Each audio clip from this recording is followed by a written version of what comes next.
My name is Maya Bennett, and for most of my life, I believed that being the quieter daughter meant I was the easier daughter to love. I was 32 years old, single, financially independent, and perfectly comfortable living a simple life in Chicago. My younger sister, Olivia, was the opposite. She loved designer clothes, expensive parties, private clubs, and everything that came with the kind of wealthy lifestyle our family had always admired from a distance. And now Olivia was getting married. Not just to any man. She was marrying Ethan Whitmore, the heir to one of the oldest and wealthiest families in our state. The Whitmores had owned land, hotels, vineyards, and investment companies for generations. Their family name opened doors. Their wedding invitations were treated like priceless tickets. And according to my mother, this wedding was supposed to be the biggest event our family had ever attended. 6 days before that wedding, my mother called me. I thought she was calling to ask whether I had found the perfect dress. Instead, she said 6 words that completely changed my relationship with my family. Maya, you're no longer invited. I actually laughed. Not because it was funny. Because I thought she was joking. Mom, what? She sighed. You heard me. I sat down on the edge of my bed.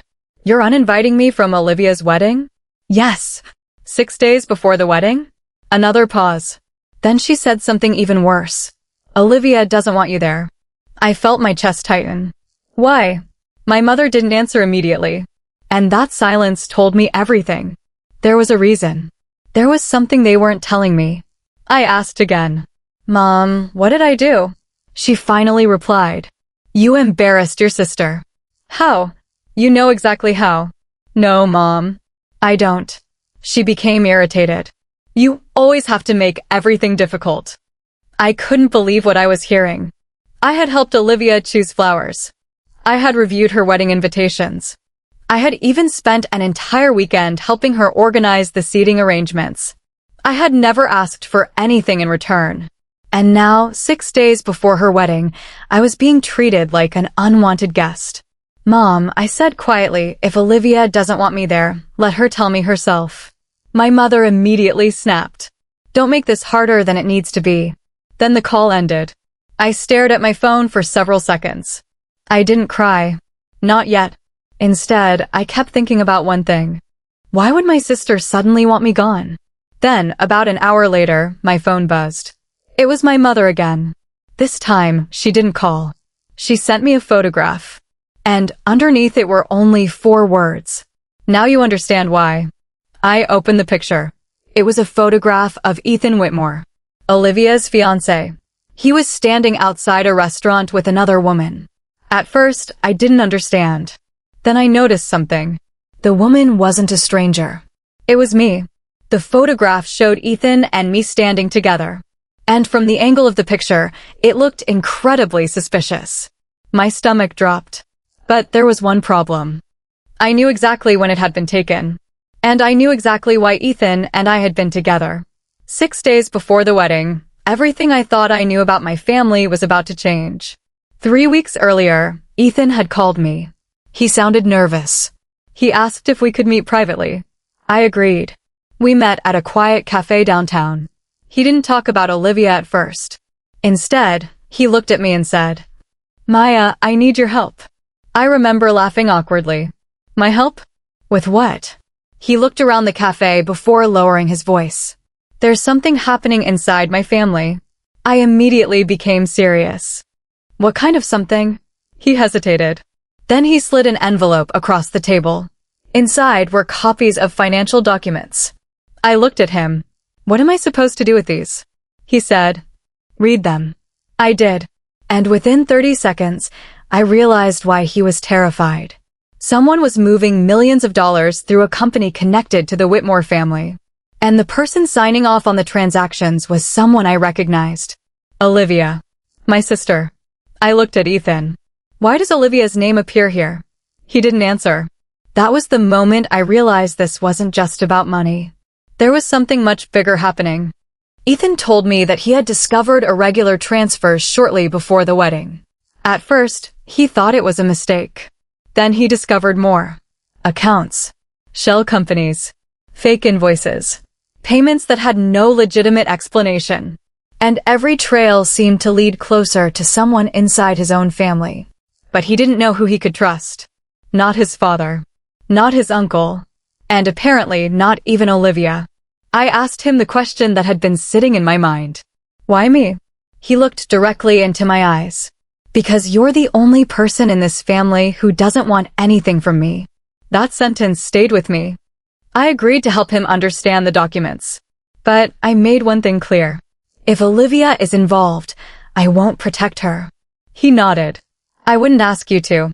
That was the real reason we had met. Not romance. Not betrayal.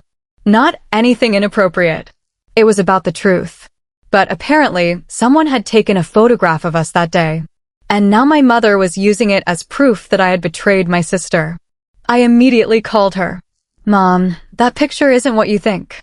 She answered coldly. I don't care what you say. You have to listen to me. I've listened enough. No, you haven't. She interrupted. Olivia saw the picture. My heart sank. What did she say? She said she never wants to see you again. I closed my eyes. Did she tell you why Ethan and I were together? My mother went silent. Then she said, she doesn't need an explanation.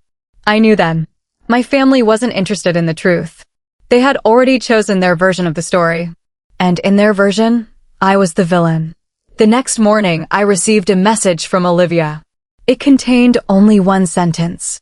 Stay away from my wedding. I stared at it for a long time. Then I typed, okay.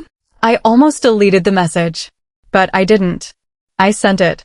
Because I was done begging people to believe me. For the next 2 days, I stayed home. I canceled my hotel reservation. I returned the dress I had bought. I even packed the wedding gift I'd purchased for Olivia into a box. I thought that was the end. Until Friday evening, the night before the rehearsal dinner. Someone knocked on my apartment door. When I opened it, I found Ethan standing outside. He looked exhausted. Maya, we need to talk. I stepped aside. He entered. For several seconds, neither of us spoke. Then he said, the wedding is in 2 days. I know.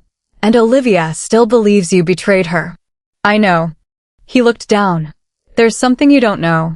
I folded my arms. What? He pulled out his phone.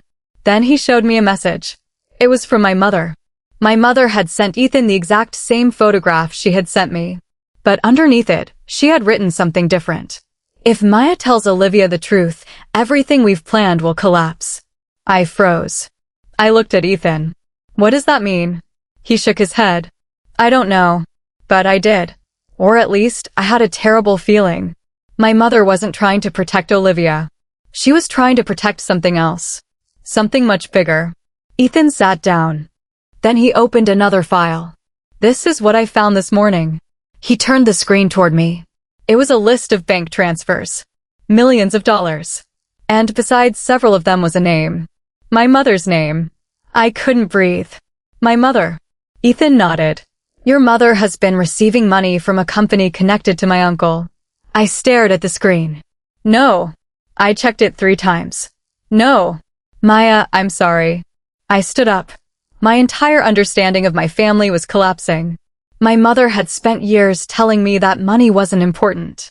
She had always told me that family came first. And yet, she had apparently been accepting money from the Whitmore family. But why? Then Ethan said something that made everything even worse. The payment started 6 months before Olivia and I got engaged. I looked at him. Why would they pay my mother? I don't know. Then find out. He nodded. We already did. I stared at him. He hesitated. My father hired an investigator. And? He found something. What? Ethan opened a final document. It was an old property agreement. My name was on it. I felt confused. That's my grandfather's property. Ethan nodded. Exactly. My grandfather had owned a large piece of land outside the city. When he died, everyone believed the property had been sold. At least, that's what my mother had told me. But according to the document, the property had never been sold. It had been placed into a trust. And I was one of the beneficiaries. My mother had never told me. I looked at Ethan. How much is it worth? He didn't answer. I asked again. Ethan. He finally said. Approximately $18 million.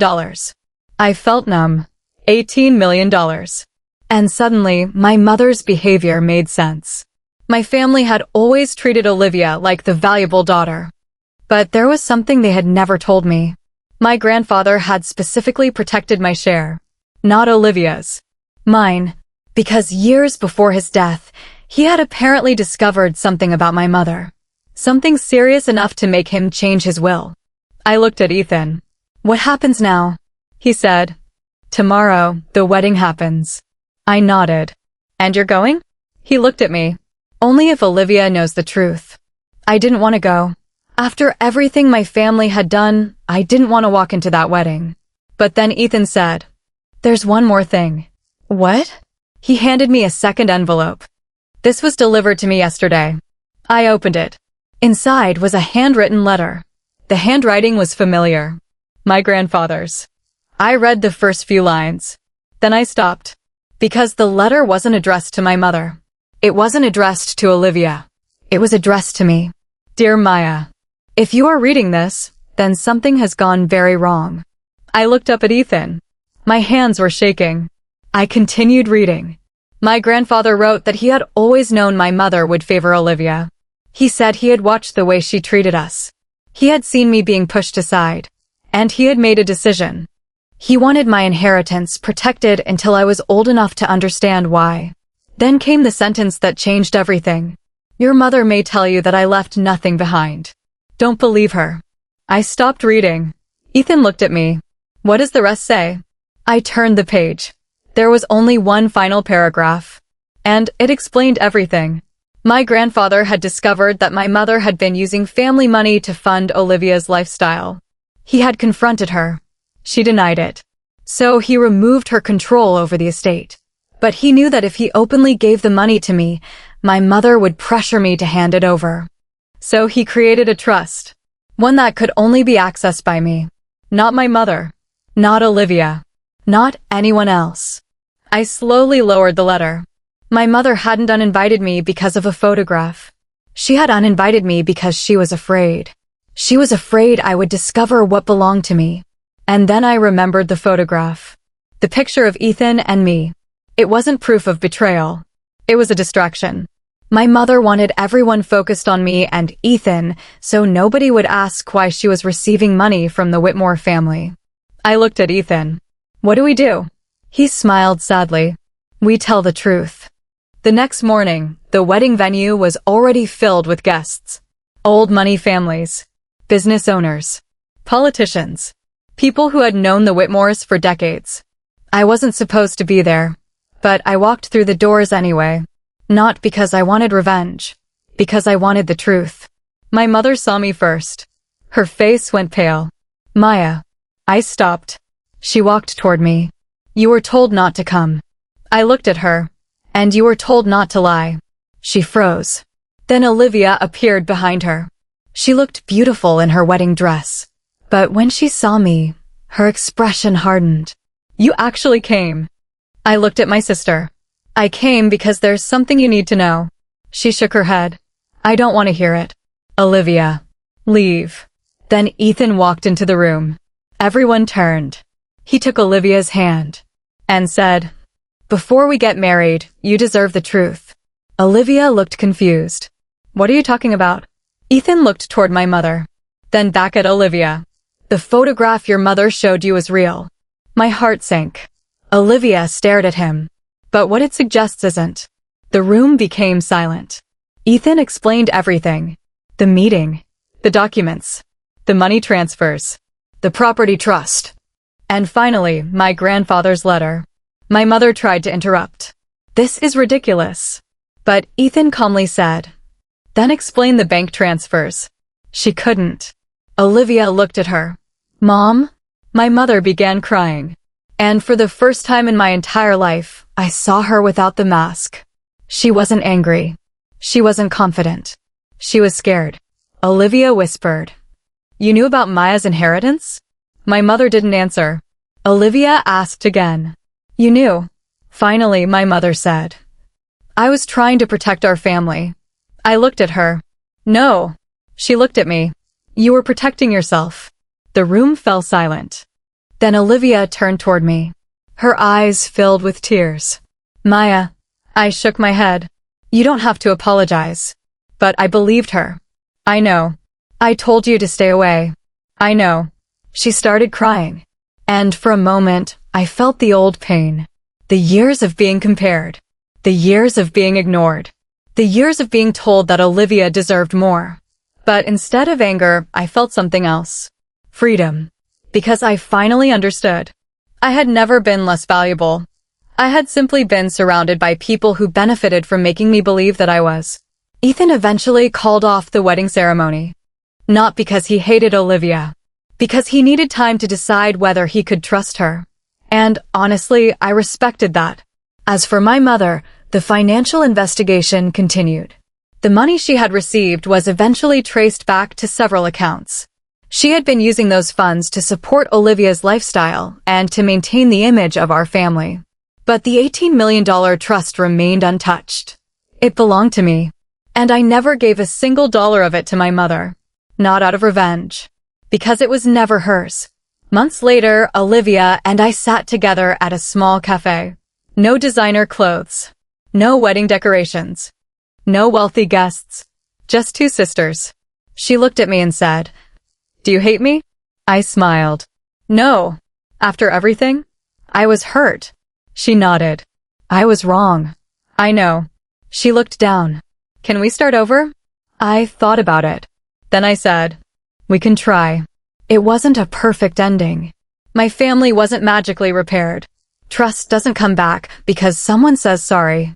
But something important had changed. I stopped chasing their approval. I stopped trying to prove that I deserved a seat at their table. And I stopped believing that being excluded meant I had lost. Because 6 days before my sister's old money wedding, my mother thought she was removing me from the family. Instead, she accidentally revealed the truth about everything.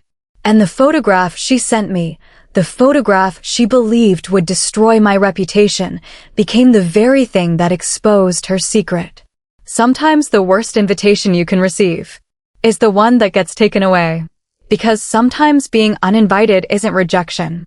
Sometimes it's the beginning of finding out exactly who you really are.